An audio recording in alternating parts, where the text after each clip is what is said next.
من يمشي الفيلم؟ يلا يعني يلا. زين. اوكي.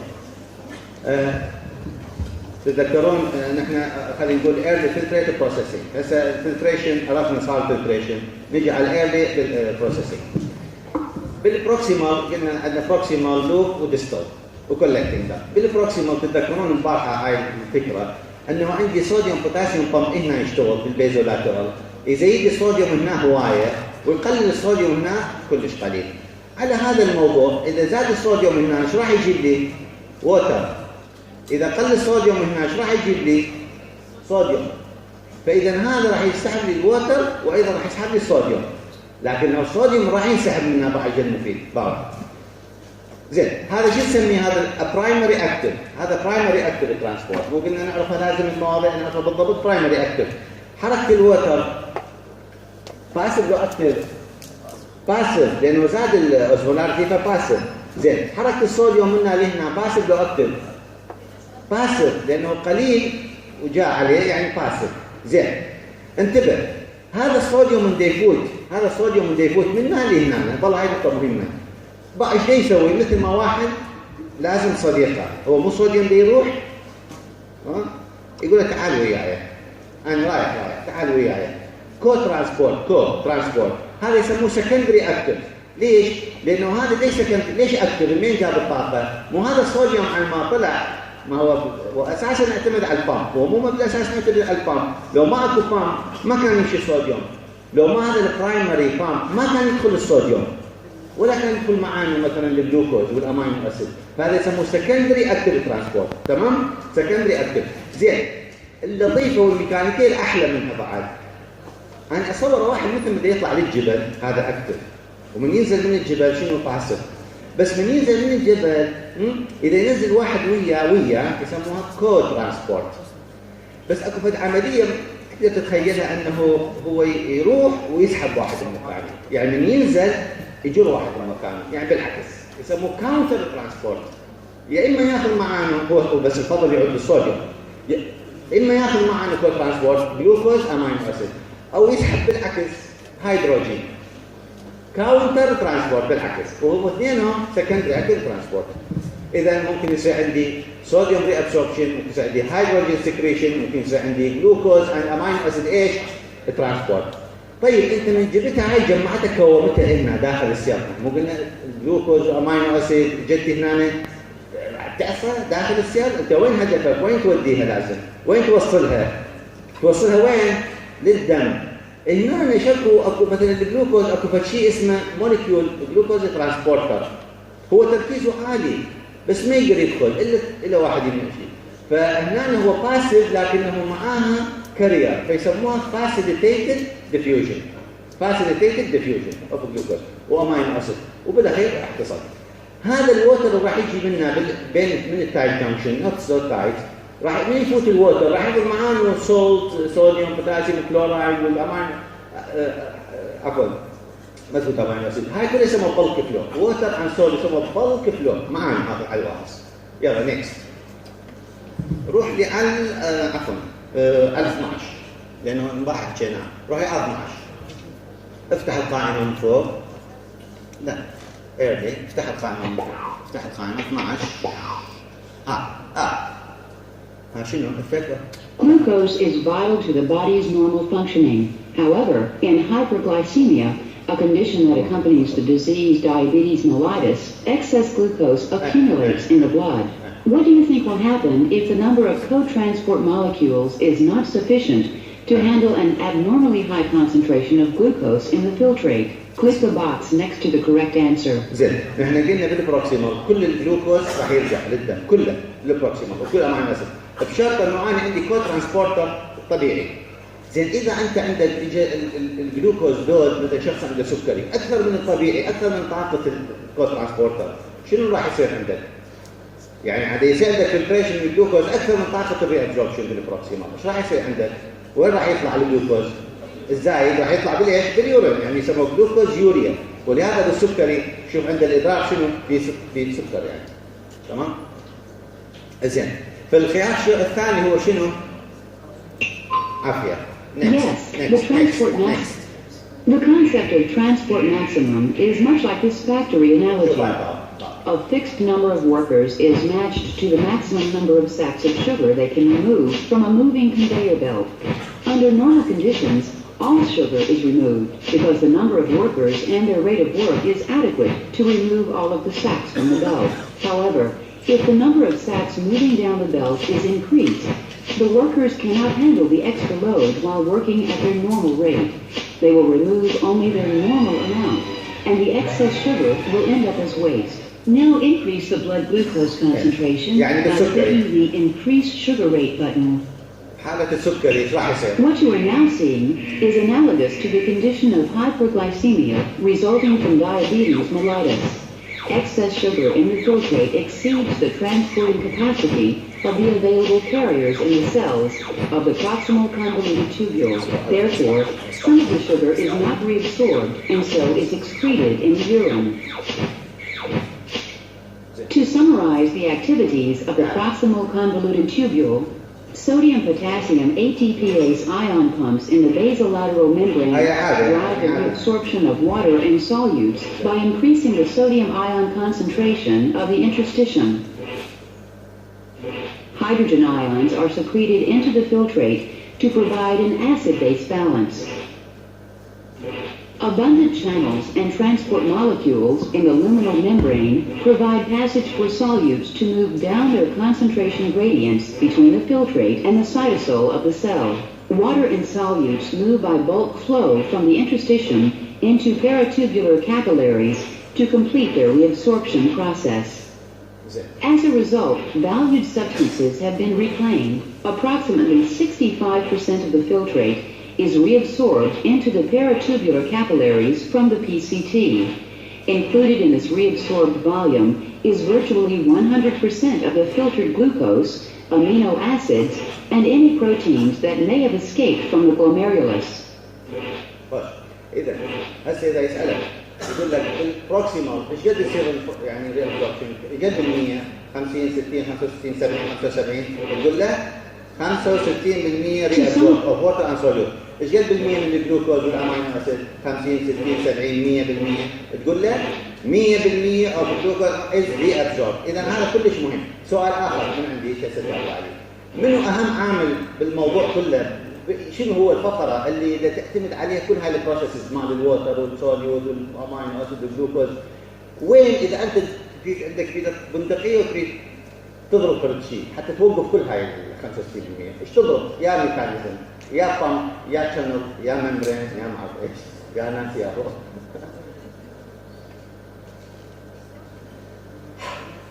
بعد هذه الخليه هاي قصدي هاي السيل، مو قلنا هذا اللومينال وهذا بيزولاترال، قلنا اكو برايمري اكتف واكو سكندري اكتف واكو باسيف واكو فاسيليتيتيف. كل هاي المواضيع واحده من هذول هسه عندك ذكرتهم هو المهم اللي تعتمد عليه كلها بحيث انه وقفته كل الموضوع كله يقع. اول شيء شنو حكينا نحن؟ اول عمليه شنو اللي سويناها؟ بوتاسيوم ايه؟ عافيه الصوديوم بوتاسيوم بامب.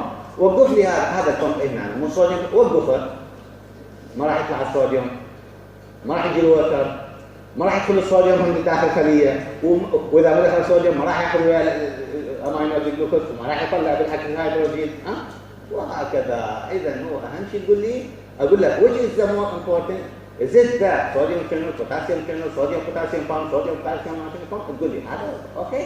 هذا السؤال مثلك يعني انت عرفت شويه بس اتوقع فهمت يعني. زين هسه نروح على اسالكم سؤال. ورا البروكسيمال شو يجينا؟ thin descending. الثين descending شو راح يصير؟ شو راح يحدث الفلويد من ينزل؟ خلينا نقول الاوزمولاريتي بالبروكسيمال طالما طلع ووتر للبلد وطلع سوليوت بنفس الكميه، يتغير الاوزمولاريتي مالته؟ ما يتغير، يبقى 300 مثل الدم، لانه ايش طلع مي طلع سوليوت ما غيرنا شيء، بقى 300 مال الفلتريت.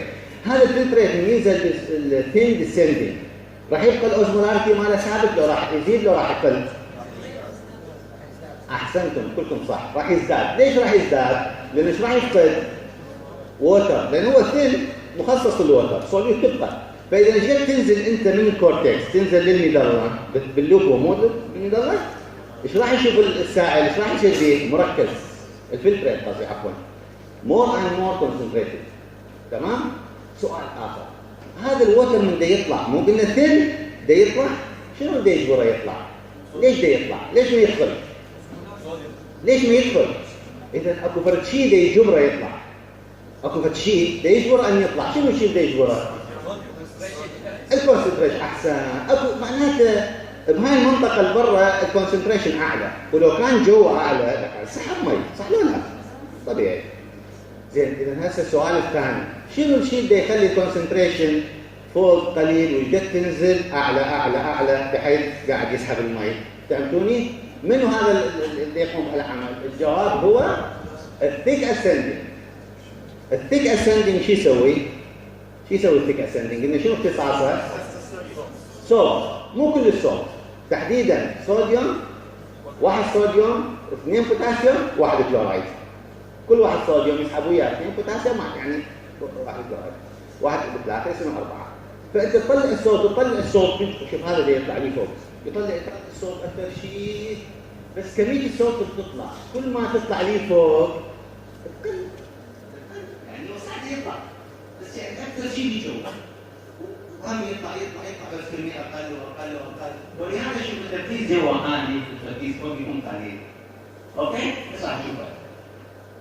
السؤال من أهم الأشياء اللي أنت في اليابان تسويها هو اليونيك كونسنتريشن، هو الفن ماله شنو الميزة، شنو الذكاء ماله، وشنو هي القدرة والإمكانية. الجد ما هي تقدر تركز وتخفف الإدراك أكثر، الجد ما هي شغل جيدة. يعني إدراك كوندنسر، إدراك كثيفة. الجد أنت تتعرض بالحر والبرد، والجد تتعرض للعطش أو زيادة الفلويد. تعتمد على الكلية مالك، الجد تقدر تكثف الإدراك أو تخفف الإدراك، الجد لها كباسيتي هي زيادة. تمام؟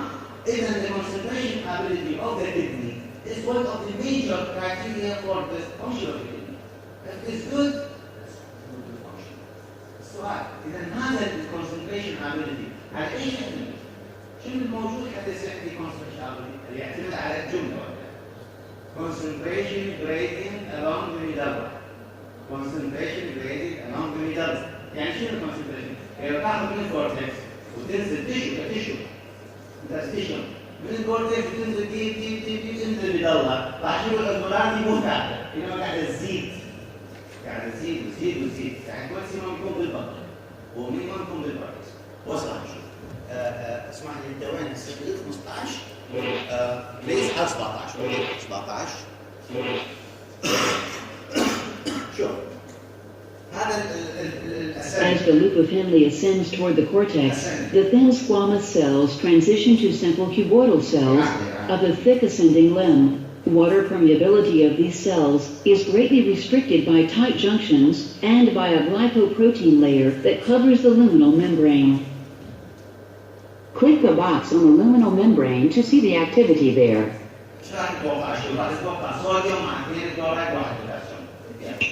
Looking at the luminal membrane of these cells, we see that they lack a brush border in contrast to the cells of the proximal convoluted tubule. However, they do have a limited number of short microvilli containing many ion channels and secondary active transport molecules. Now click the cotransport molecule to see how it differs from the one shown for the PCT. Notice that the secondary active transport molecule is not the same carrier as the sodium glucose cotransporter in the PCT. Instead, this carrier molecule cotransports a potassium ion and 2 chloride ions. However, just as with the sodium glucose cotransporter, it is the sodium ion moving down its concentration gradient that drives this activity. The import of potassium does not increase the cell's potassium concentration because these ions diffuse back into the filtrate through the potassium ion channels in the luminal and basolateral membranes. The imported chloride ions follow the sodium ions through the cytosol to the basolateral membrane. يقول لك بالبروكسيموم كان صوديوم يكون مع مثلا امينو اسيد او جلوكوز مثلا او هيدروجين يعمل العكس. هنا يقول وياك بوتاسيوم وكلورايد.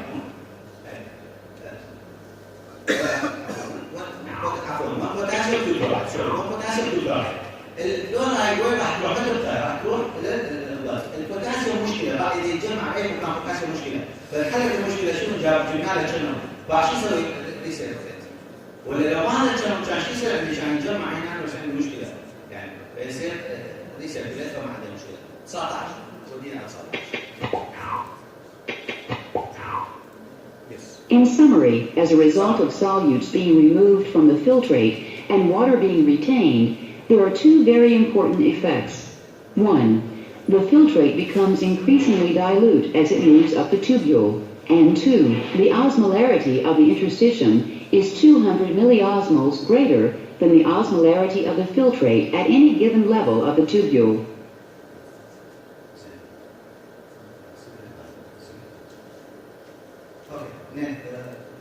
In summary, as a result of solutes being removed from the filtrate and water being retained, there are two very important effects. One, the filtrate becomes increasingly dilute as it moves up the tubule. And two, the osmolarity of the interstitium is 200 milliosmoles greater than the osmolarity of the filtrate at any given level of the tubule. Notice particularly that this is also formed.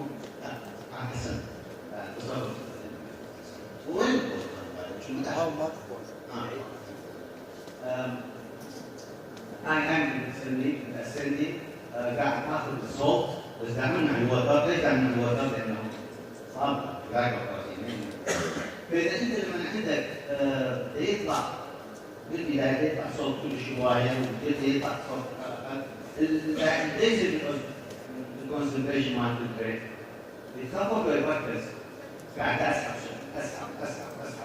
يتخفض ويركز يتخفض يطلع فوق يتخفض تمام؟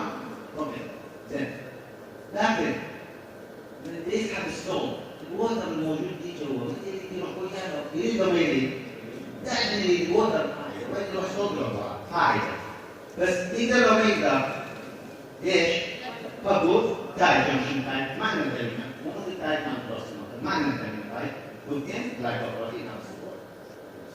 طيب اذا الحاله شلون يصير فرق بالتراكيب بين الستيشن وبين البيت؟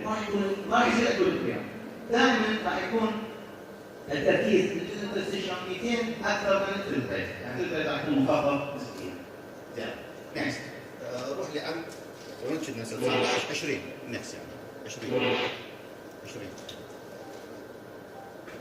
20 To demonstrate the current theory of how the loop of Henle forms the medullary osmotic gradient, here's a simplified view of the cortex and medulla.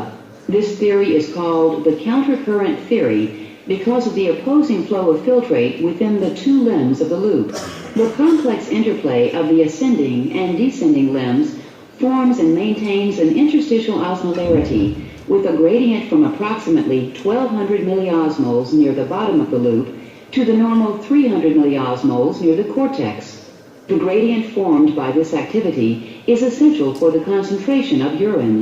To demonstrate how the gradient is formed, we will look first at the role of the ascending limb of the loop and then at that of the descending limb, because the ascending limb creates the conditions necessary for the descending limb to function. Click the ascending limb to begin.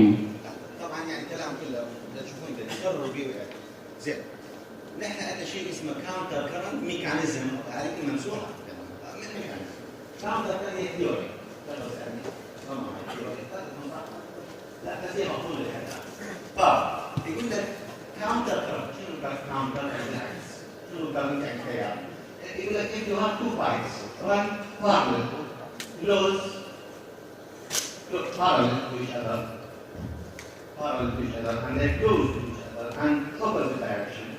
إذا عندك شيء منظومة هذا راح تحصل على شيء اسمه كاونتر كرنت مالتبلاير، حيصير عملية مالتبليكيشن. شلون يعني مالتبليكيشن؟ هذه عملية مالتبليكيشن، أنا ما أبي هذا الكونسنتريشن 300 يبقى 300 أو 400 يبقى 400 ليش كونسنتريشن؟ الأهم فاكتور هو إنه تعمل الجريدينت، لازم تصير الجريدينت حتى يصير كونسنتريشن. شلون راح يصير الجريدينت؟ يقول لك باختصار شديد يعني نبسطها مثل ما تعرفون انه هذا شيء طلع لنا صوت كل شيء واحد، شوفوا شو خلى 1200 يعني 1200 يعني كم مره 4 مرات مو 4 ايش قد تعريفه يكون طبعا صوت تخلص فيكون هنا مضافه. زين هذا الصوت اللي يطلع يفيدني لو ما يفيدني؟ هذا من حيث المعلومات الخاصيه ونشتغل له الاثنين لازم تروح فتطلع. اوكي؟ فاذا التيك اذا وظفت التيك غلطت التيك ما اشتغل الثاني يشتغل ما يشتغل لانه وين الصوت اللي تسحب منه؟ راح يروح. اوكي؟ فاذا التيك will provide the environment for the tick work. وهذا احسن environment current multiplier. يلا. Yes, click. The ascending limb of the loop actively transports sodium chloride into the interstitium, increasing its concentration while restricting the diffusion of water. The interstitium surrounding the tubule becomes more concentrated, while the fluid inside becomes more dilute. As the fluid moves up the loop, there is progressively less solute to pump out, so the highest concentrations of solutes are near the bottom of the loop. The role of the descending limb in this process is to provide a continuous concentrated supply of sodium chloride to the ascending limb. The filtrate concentrates as it moves down the descending limb because water diffuses into the higher osmolarity interstitium created by the ascending limb. The solutes remaining in the tube reach a concentration approximately 4 times higher than normal body fluid. The effect is much like what happens in the Great Salt Lake when water evaporates and salt is left behind. The fluid that is left is very salty. This salty filtrate provides a ready supply of sodium chloride for the ascending limb to maintain the osmotic gradient. Now click the interstitium and watch to combine the asymmetric activities of the two limbs as they build the osmotic gradient.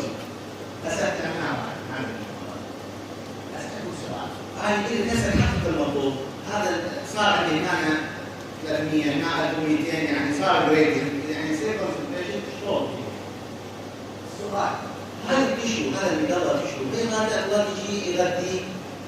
نعم هذا الوقت يغذي واللي هو البازا ريكتا تيجي بازا ريكتا بس تطلع كل اكسجين كل نيتروجين البازا ريكتا تبقي الاوزمولاريتي مالتها ايش قد؟ تثمين هاي التثمين راح تيجي تمشي على هذا الساحل ايش راح تشوف البرد المحيط مالتك؟ 300 400 500 600 هي هاي البازا ريكتا فهي حالة ما تتصرف راح يمشي هذا الدم هو 300 ولا يشوف 300 400 500 راح يصير راح يدم إذا لم ينفع هذا يسوي قبل الشغل مالي كله وأنا جيت من يحتوي يظل يتطور أنا شنو حتى يصير جريدينت ما نجي واحد يسحب لي لأن هذا شلون أنا راح شنو الصرف حق التدوير مهندس صرفي منطقة فيها ملح كثير ويقل تجيب المي مغذي دم يمشي على كل هذول بس ما ينفع فيه ما يتعرف فيه الشغل ما اكو فرق شلون يقدر يمشي الدم 300 وما ياخذ من هذا العالم ما ياخذ ما اروح عنه ما اروح عنه ها؟ لا ما طول عليه أنا حتى أمنع الاستيقاظ أمنع الحركة هذا الشيء توفر عندي أنه ما أفضل يعني اسمحوا لي أسألني لون معين لون فاتح معين برتقالي فاتح قلنا أنا برتقالي حميد ما أقدر يجلون فاتح عمق كل شيء هذا نعم إذا الدم يمشي هو فاتح ينزل أكيد راح يعمق إذا أكثر فاتح بس السر شنو هذا السر؟ شلون اقدر اخليه يمشي وما يتاثر؟ يصير واحد انه هو بيمشي لازم يتلون بنفس اللون المجاور حتى يرضي الفرق. يصير ما يصير؟ يصير ما يصير؟ يعني نظريا نعم يصير. شلون يصير هذا الشيء؟ يقول لك النازل يسوي هذا شنو كان اللوب؟ اللوب ايش كان يشتغل؟ كاونتر كرنت مالتيبلاير زي التركيز زوائد الجديدين. الفازة ريكتا هم كاونتر كرنت ايش؟ 2 لوبس بارلل كلوز اوبوزيت وينزل وينتهي ويطلع تمام حط كاونتر فشنو اكستندر انا حسبت السؤال هو ينزل المطلوب لاحظ هو العمليه شنو هنا جوا هو فاهم لما ينزل المطلوب يفقد مي لو ياخذ مي هو بينزل العمليه المطلوب يفقد مي لو ياخذ مي ها احسنت شكرا احسنت يفقد لانه كل ما يفقد مي راح يسوي راح يركز وهذا ما راح يشوفه لانه مثلا سوي اوكي فيبدا الاكسجين يبدا الجلوكوز وما ياخذ من العين اذا صح جمله خلاص how you can keep this gradient so kept on while the blood is flowing to the cell lower average blood rectal incoming from up down it will take water it will give out water and take salt وبالعكس اللي يطلع يسوي هو العكس صحيح يرجع يقوم يرجع الوتر يعني اوكي هاي ابتدى السؤال وين هسه 20 قلنا هذا 21 We must now address. Here's a summary of what we covered.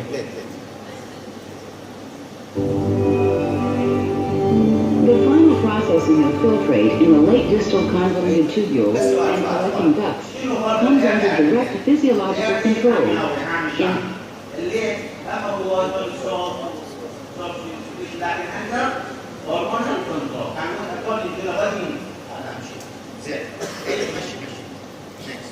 Your goals? The bulk of reabsorption occurs in the early tubular segments. In these regions, the rates of both reabsorption and secretion are relatively constant because the membrane permeabilities are relatively fixed. In the later